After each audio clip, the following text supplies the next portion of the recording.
This is one of the monthly webinar series for Push Technology, and the topic today is integrating data sources with PubSub using the Gateway Framework. My name is Paddy Walsh. I'm the product architect for Diffusion. I've been with Push Technology and working on the Diffusion product for 14 years now. So I've been with it a long time, and I'm going to introduce you to a new part of the Diffusion product called the Gateway Framework. So first of all, a little bit of history of Diffusion and what it is now. Diffusion started off initially on the right-hand side of this diagram with data distribution, fast and efficient data distribution to many clients, whether they be IoT or mobile or web. The purpose of Diffusion was the fast and efficient distribution of messages. However, as time has gone on, we are now enriching data in the center, in the server, that is allowing data to be manipulated and transformed in various ways, which gives extra power to the platform. And what I'm really covering today is more to the left here, which is the gateway. The gateway is sort of the term for the ingress of data, the getting data from backends and feeding it into Diffusion so it can then be distributed out to other clients. So Diffusion as a whole is, as it says there, a platform to reduce your development efforts, your time to market, and your operational costs for real-time event delivery. Diffusion has a number of SDKs, which are shown down there at the bottom, which allow you to either consume data from Diffusion servers or publish data to Diffusion. And we have on-premise, cloud, and hybrid offerings. Hybrid meaning you can have cloud and on-premise together. So integration with Diffusion until now has been really through some of our adapters. We have a Kafka adapter, which allows you to feed from Kafka topics into the Diffusion server. We also have a REST adapter and a CDC adapter for database access or receiving data from databases. But if you wanted to integrate with any other data source in the past, you would use the Diffusion client SDKs and effectively write your own client application to push data into Diffusion.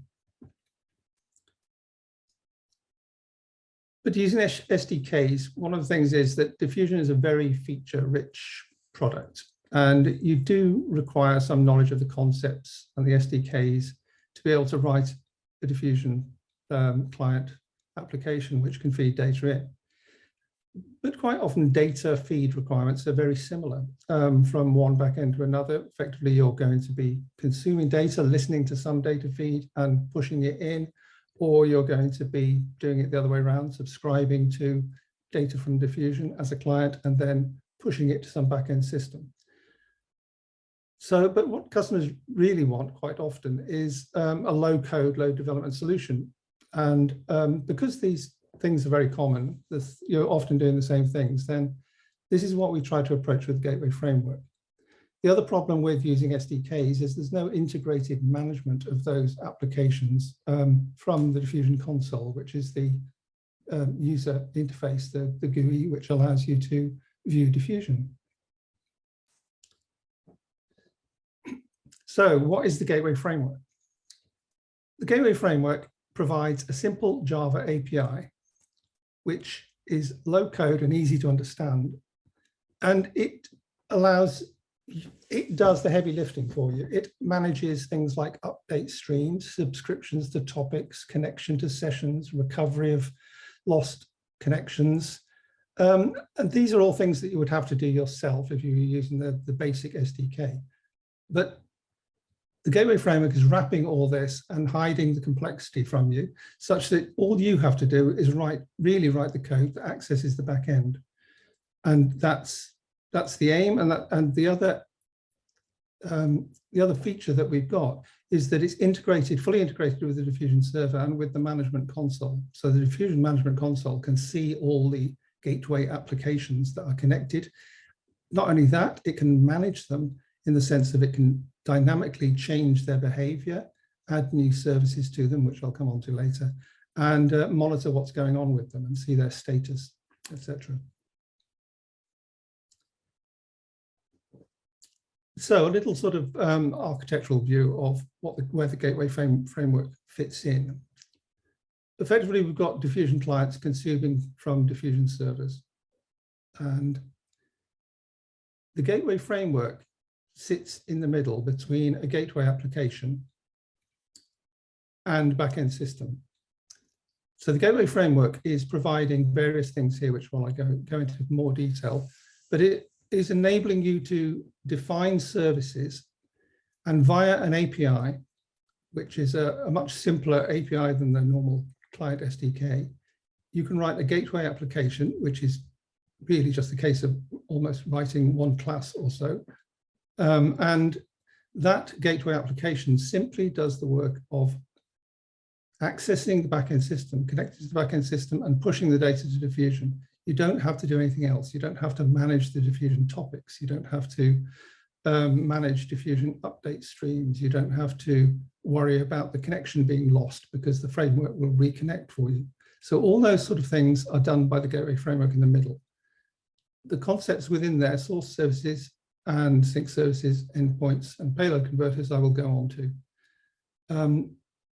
But effectively, as it says there, the bit you write as a gateway application writer or an adapter writer, whatever you want to call it, are the bits shown in orange here, really. The gateway application itself and payload converters, which I will describe. So let's introduce some concepts here. We've got two types of actor in the gateway framework. We've got the person who writes the framework application and or develops the framework application, and that may be us within Diffusion, because we can be writing our adapters using this framework, but it can be customers who have Diffusion, who want a simpler way of writing an application to access backends and feed them into Diffusion. The other actor is the application user. That is the person, let's say the administrator, the person who wants to, once they've got this adapter, wants to manage it and wants to configure it and wants to control it at runtime and from the console view how it's going on and what its status is, etc. Within here, the components of the gateway application itself are things using the framework API, the gateway application, payload converters I mentioned, which will be described, and service handlers. We've got here, so a gateway application provides one or more services of a particular type. So we've got service types. Again, this diagram is just introducing it.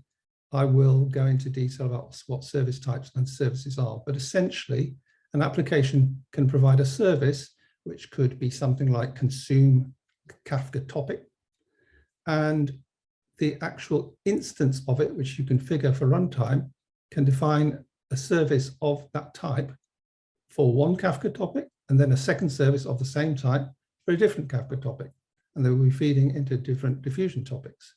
So essentially, you can have as many service types as you want in an application, but it may only do one. I'll describe endpoint types later, another point, but essentially the configuration of a gateway application is made up of services and endpoints. So I'll go on to describe these concepts in a little more detail. What's a service type? We could say a service type is a definition and implementation of something or some piece of functionality which can be used by many services with different parameters. So what we're saying is you might write a service type called or named or being consume CSV file, for example. Or you might write a service that says, I want to poll a REST endpoint, or I want to consume a Kafka topic. Those would be service types. What is a service? A service is the unit of application functionality, which effectively is of a particular type. So it can consume backend data, but the point is it's a parameterized service type. It's a runtime instance. So where we've got consume CSV file, as a type, you could have a service which is called read employee details, which names a particular file and a particular Diffusion topic you want to publish to. Same with REST. You could have a service called poll the weather service, which is actually using the poll REST endpoint service. And as an example here, we've got something like a service type might be called this, read CSV file and publish. And then you have an actual service called reads accounts file, which gives you the accounts file and the topic path to publish to. So that's simply what service types and services mean. I'm sorry if that's kind of obvious, but it's essential that those are the real key components of the application that you're writing.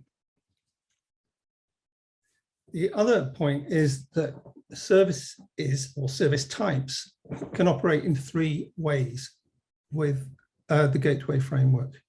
We support these 3 types. So the first type is a streaming source service. And what that means is it will subscribe or listen to some back-end service, which will then stream updates to your application. And it will then publish to the gateway via a simple method saying publish, and then the gateway deals with everything else, creating topics on Diffusion, managing those topics, managing their life cycle, etc., managing the connection to Diffusion. Everything's done there. Effectively, the streaming source service just has to consume from the back end and publish. The second type is a polling source service, which means it polls some data source. And that's different in the sense that it's not being streamed from the data source. It actually will be called by the Gateway framework at a periodic interval, which is configurable to via a poll method. So if you've got a polling source, it will be polled every so often, and then it can pull data from the back end and publish it to Diffusion in the same way as a streaming source. And the third one is the reverse. It's a sync service or a sync service type. And that is one that subscribes to Diffusion topics, acting as a subscriber. Updates are then fed to the gateway, and the gateway feeds them through the sync service, which then pushes those updates to some back-end system.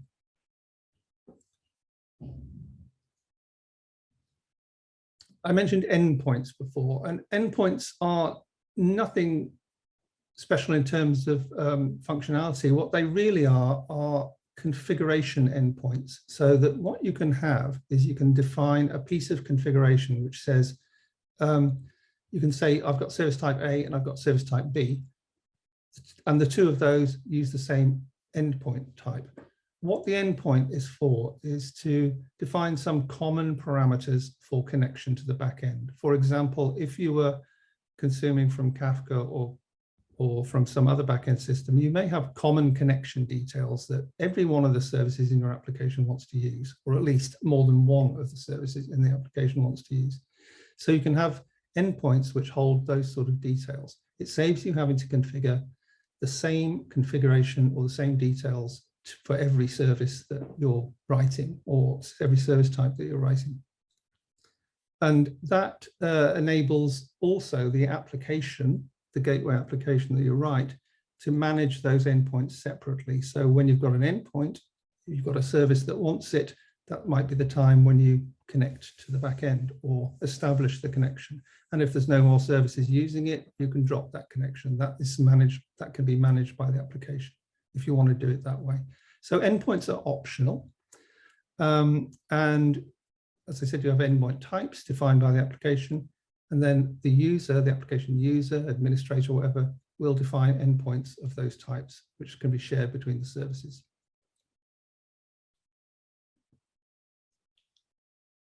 Okay, writing a gateway application. I'm not assuming any Java knowledge of people watching here, but effectively, these are the methods. It is Java.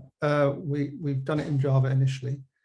The gateway application is written by implementing an API interface, the gateway framework API interface called gateway application. And that really has this sort of flow in it that I show here on the left-hand side. The application starts itself up and calls the gateway framework to introduce itself with an initialize method, and then to connect. And connect effectively makes a connection to the Diffusion server or cluster that will be configured for it. The next thing, the gateway framework calls back on this application via a method of the interface, initialize, giving it details that it knows. Because what happens at this point when the application connects to the framework is the framework goes off to Diffusion and can retrieve the configuration for that application instance from the server. I will go into that a bit more detail later, but it means that when you reuse an application, you can pick up the last configuration used from the server. It doesn't always have to be supplied as a file to the application as you run it. And I'll also describe the configuration a bit better. But just assume at the moment there is some configuration that's driving all this. So the first thing the gateway framework does is call back on the application to initialize it with what it knows about the application. And then it will call get application details. Now, what this is about is it asks the application what services and what service types it provides. That allows the framework to then validate what configuration it has from wherever it has against what the application says it actually provides. But it also gives the framework the knowledge of all the service types that are allowed. And then looking at the configuration, the gateway will, for each service that has been defined in the configuration, it will call upon the application to add that service to the application. And what it will call a different method according to what service mode it is. So for example, if somebody had defined a streaming source service in the configuration, it will call add streaming source. And what the gateway application has to do is, well, it's given knowledge of that, it's given the configuration definition of that, but at the same time, it should return a service handler. A service handler is something the gateway uses, and it's effectively the implementation of that service for the parameters it's been given. So for every service type you define in the application, you should write a service handler class, and you will return an instance of that class whenever the gateway framework requests it. So the instance of the class is dedicated to performing the runtime of that service. I will go into what the service handlers are next, but essentially that's the life cycle. That's what you write in the application. There's not a great deal there. You're just telling the framework what you provide in terms of what services you provide, and the gateway framework comes back and says, "Okay, well, give me handlers for each one of those services." We then have a start method. When the framework's all ready to go, it'll call start, so the application is prepared. And if the application is closed down remotely from the console or whatever, it'll call stop to tell the application to close down tidily.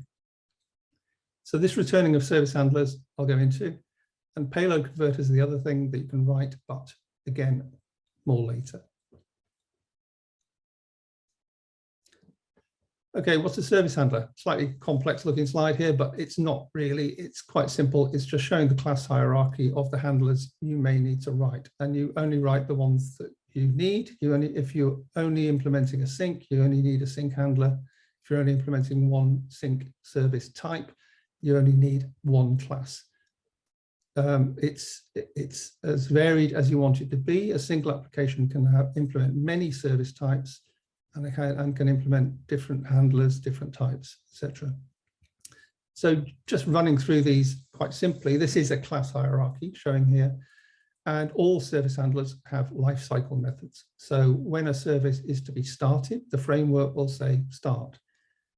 From the console or remotely, a service can at any time be told to pause.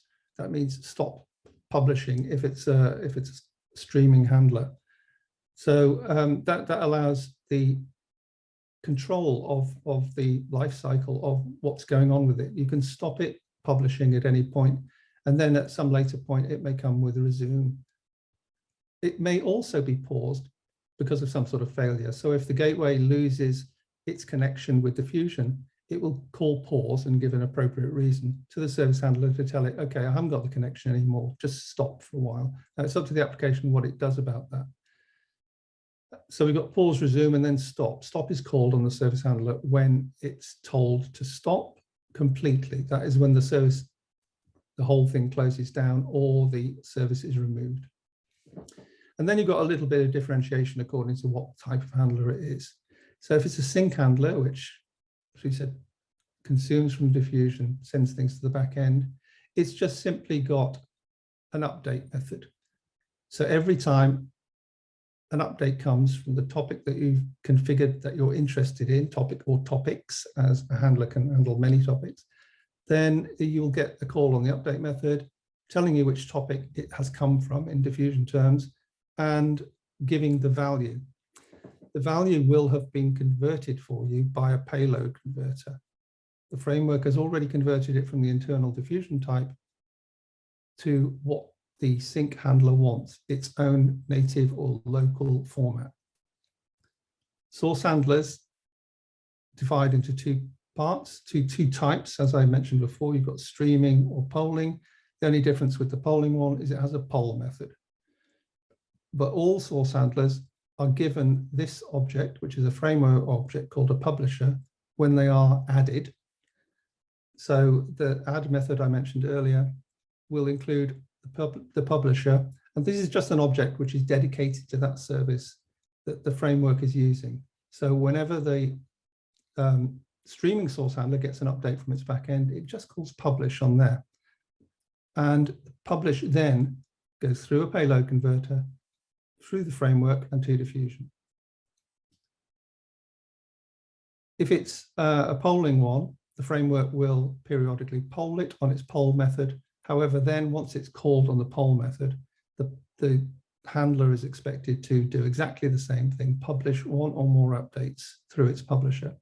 And then it will say, okay, I've finished. And then when it says it's finished, it will be polled again after the given period.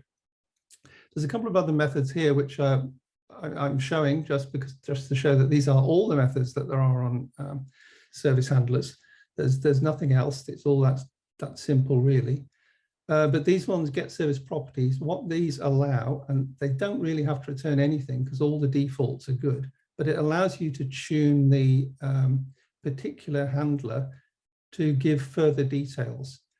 Specifically, if you want to use a payload converter that is not standard conversion for what you're dealing with in this handler, then you can name your payload converter here when it says, when you're called on get service properties. You can also name the type of topic it's going to be in diffusion, whether it's a time series topic, what its persistence policy is. So the topics that get created in diffusion have their own life cycle. You can define here or tune whether those topics go away when your service pauses or closes. You can define whether the topics go away when the session connection goes down, or you can even say that the topics stay there indefinitely and are persisted at the diffusion server. All those lifecycle options are available to you through these properties, but you don't have to provide those properties. You will just get sensible defaults if you don't. That's essentially the writing of a gateway application and service handlers. Those are the only two components: service handlers, gateway application, and the optional extra payload converters, which are quite powerful and I'll describe later. So in fact now, payload converters are a way, they're effectively the way of converting from the back-end format to diffusion format. Now, diffusion has a number of topic types, but the main topic type that's used in diffusion, which gives you all of the data manipulation, etc., is JSON. Diffusion topics diffusion JSON topics are actually held in a format called CBOR, which is a binary representation of JSON for efficiency. And therefore, if you are updating or writing to a diffusion JSON topic, you have to effectively give it CBOR. But you don't want to deal with that. So by default, if you write a service and you're just pushing JSON strings through, you don't have to give a payload converter. It will take the default conversion and convert a JSON string to CBOR and pass it on. So there's no need to do that. Where the payload converter comes in is when you want to do other things. For example, it's not JSON from the back end, it's something else, or you want to change the data in some way, you can alter it. The big point down here is it's not just for conversion of the format. You can do any data manipulation or whatever you want in a payload converter. You can sanitize the data, normalize the data. You can change it in any way required if you write your own payload converter. But you can use the default ones, or we have provided a couple of standard ones which handle CSV, comma separated values, and Avro, which is used in Kafka. So we will be providing more standard converters. However, we know that user requirements are going to be more complex than that generally, so you can write your own. They're very simple to write. And you deploy them simply by declaring them in as Java services, meta services. And yeah, the point here, a converter can be both types. Inbound converters are the ones which take data from a back-end source and convert it to diffusion format. An outbound one is for sync services, converting from diffusion format to whatever back-end format you want. You can have a converter class that implements both if you want, but typically you'd only be going one way. And all you have to do is implement this method in each one, to diffusion type or from diffusion type. So it just takes a value and returns the converted value. Fairly simple. Configuration. I've been talking about configuration a lot and not really said much about what it is, but the configuration of the runtime of the application at runtime is governed by a configuration. So you've got an application that's been written by some application developer, a Kafka adapter or something like that. But to enable it to do what you want at runtime, you've obviously got to tell it things like what the Kafka backend is, how you connect to it, what Kafka topics you want to consume are, etc. That's the configuration. And therefore, the configuration for a gateway application is comprised of effectively the framework-specific configuration, which relates to whatever is needed by the framework, and application-specific configuration, which is what the application itself needs to function. That is about the back end, really. The configuration that we use is in JSON format. We chose JSON because there's a thing called because JSON schema is a thing, and that enables our console to validate against the schema that we provide. We've got an issue schema for the framework-specific configuration, and the application itself can supply subschemas for the bits that it wants to define. And it can be, the configuration can be supplied as a file when you start up the application, or it can be, you could start an application with nothing at all and define it all from the console. You can actually say, add a service of this type, etc., etc. Now, the service types obviously are dependent upon the adapter or gateway application that's been written. So it will come with its own documentation or whatever, and telling you what service types are available. So, for example, we've just got a new REST adapter coming out that will have its own REST adapter specific configuration, and that will be documented with it. So the JSON configuration consists of these two parts, and I'll show you. But it's like I said, it can be a file. You can load it up with a file. You can define it fully from the console in the first place. The important thing is it's persisted at the Diffusion server. So every change you do is saved in the Diffusion server. So if you close down your application and start it up again, it will get the configuration from the server and carry on working with that. Whenever you change the configuration on the Diffusion console, it's updated on the server and the application is notified. So all that happens automatically. The server is saving your configuration for you. It doesn't have to be provided every time you start the application. It's saved on the server, and it can be removed if you want to via the console, but generally it would stay there and you just carry on updating it. here's an example of a part of the configuration. There are some little global bits at the top which matter, and there are things like system properties that tell you things like the Diffusion URL that you want to connect to and the necessary credentials. But here's a sort of a snippet of configuration giving you an idea of what kind of thing you're looking at. So here we've got a section of services, and most of the configuration is just simply this, it's just services. You will also have endpoints if you're using them, but services is just a JSON array of services. In the service, this is the sort of framework specific configuration. Well, these are framework specific parameters which apply to all services. You name the service, you give it a service type, which is something provided by the application. You can give it a free format description, and then you have the configuration for it. So here we see, the endpoint name an endpoint is using, and sorry, I haven't indented this very well, but yeah, this is showing that application config comes in a separate group. So anything that the application wants, you put separately, and that will be passed to the application when we are telling the application that a service is being added.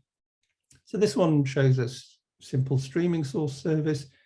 This one shows a polling source service. The addition here is you've got framework specific config, which tells you how often you poll and when the poll will time out. That is, if you haven't heard back from the application in a particular time, what you do then, that's a failure, timeout. And a streaming source, again, very simple. It's just saying, I've got this the wrong way around. That should be a sync, sorry. I just noticed now. That's a sync service. Effectively with a sync service, you're just saying which topics do you want to consume from in Diffusion. And it will be passing them on to the sync service handler. So that's a bit of configuration. So managing from the console, I've been mentioning that one of the key things is that you can manage it using the Diffusion console and update all your configuration here, etc. And here is a little snapshot of the console page where you are looking at a cluster. So for a cluster, you can see all the gateway clients that are connected at any time. You can also, because the config is saved at the server, you will also be able to see those that are even not connected. As long as they've been connected once, you will be able to see the fact that the thing has been there, but it's not connected at the moment. But then if you go into the gateway part tab of the console, you see more. And so for any particular gateway clients, they're called gateway clients here rather than gateway applications, because this is supporting not only the new gateway framework applications, but also our existing adapters, which will be converted to gateway framework soon. But what it means is that these are gateway applications that are running, and the status is shown. I didn't go into status handling, but there is a feature within the application where the gateway application can report its status at any point back through the framework and say, yeah, I'm running okay, I'm running not fully okay, for like an amber status, or I'm broken. And when it gets broken in some way, for example, it may have lost its connection to the back end, it goes into a red status and it can report back the message, and it'll be seen here on the console. So you're seeing the current status of every particular application here, and you've got control over the application. You can actually shut down the whole application, or you can pause all the services in the application, or you can resume all the services. And you will see the full configuration here for the application. But you can drill into the services as well. If you go further, you'll see here, you drop down and you can actually see the services within the application you're looking at. You look at any one of those, you can then be shown the config that just applies to that service. You'll just see that, and you can edit that config individually. You can edit that, it will edit the configuration, save it to the server, send it through to the, well, first send it through to the gateway application, and if everything's successful, it will save it all at the server. You can remove a service as well, I mentioned that before. you can add a new service here. Then that's basically it. You can see everything. So if you get into, then you can edit the config, as I said, you can save changes. And here also you can pause and resume individual services. So having selected a particular service that you're interested in, you can actually say, just pause that one here, and the application will be told to pause that service. Then you could, at some later point, you can resume it. So you've got this form of manual pause and resume. But as I mentioned before, pause and resume can be told to services because they've lost their connection or for some other reason. So that's what you see on the console at the moment. So to kind of wrap up here, so what comes next? Well, the Gateway Framework is now being released as a separate product from the Diffusion product itself. And it's initially being released as a beta version. It works with the new release of the Diffusion server 6.8. And it's beta initially just to start and get some feedback on it. And there will be a link on the website. It's not there just yet, where you can download the bundle, the jar, the user guide, the Java doc. All of that will be downloadable from the website. And then there will be a general release in Q2 with some additional features. So what's coming soon, other than what I've been mentioning? Well, I did mention more out of the box payload converters. We can have payload converter chaining, which could be very powerful, where you can actually have one converter feeding into another. So one does some conversion, one may strip some data out, one does something else, and you can actually chain together what's going on. We will be not only converting our existing adapters, which is Kafka, CDC, etc., to be the framework very soon, but we will be adding more adapters. This is also beneficial for us because we can now get new adapters written fairly quickly. We found that writing the REST adapter, you can actually write an adapter quite quickly because the framework is doing all the hard work. So we will be producing more adapters, but you can produce your own. And there will be more features. One thing that we'll be looking at very soon is failover and load balancing. So you can have sort of an active passive applications, and it will fail over to one if one gets lost. We will think about possibly two-way service types where something can actually act as a source and a sink at the same time, in the sense that it could be consuming from Diffusion, changing the data in some way, doing whatever it wants with it, and then pushing it back into Diffusion all in one service. And another very important thing, which will be coming soon, is Framework Management API, because people don't necessarily want to use the Diffusion console when doing this. They may want to tweak these services, start and stop them, alter the parameters to them programmatically. And therefore, there will be a Framework Management API, and we're considering that possibly as a REST API. So that's it, basically. Any feedback of what I've said today, or any further questions, you can either put them on the intercom chat on our website, or you can contact me directly. My email address is there, pwalsh@pushtechnology.com. So that's it in a nutshell. So I'm open to questions now, if anybody's got any. Okay, I've got a question from Peter. Roughly how long does it take to build an adapter using the framework? Well, that has been proven fairly recently. We have built a REST adapter in a short number of weeks, which is quite a very highly functional REST adapter. And that includes testing it, documenting it, and doing everything else. So that has proved itself. We certainly didn't write the previous adapters so quickly, so it has been, very helpful in that sense to us. So we hope it'll be as helpful to everybody else. And Peter's also asking, can we say we had a functional prototype in days? I think we can. It took just a day or so to get it up and working, and then you put in all the error handling and the bells and whistles that you want to, and extra configuration items, etc. But yes, a working prototype very, very quickly. I've got a question from Jonathan. Can a same application support source and sync services? Not at the, well, yes, sorry. Let's give out the same service, which I mentioned before. No, can the same application support source and sync services? Yes, they can do as many services as they want. A single application can have many services of any of the service types. So yeah, no problem with that. Fine. Well, thanks very much for attending today, everybody. And like I said, if you think of any questions afterwards, just email me. I'm quite happy to answer emails and take any feedback you've got. Thanks very much for attending today. Goodbye all. Have a good day.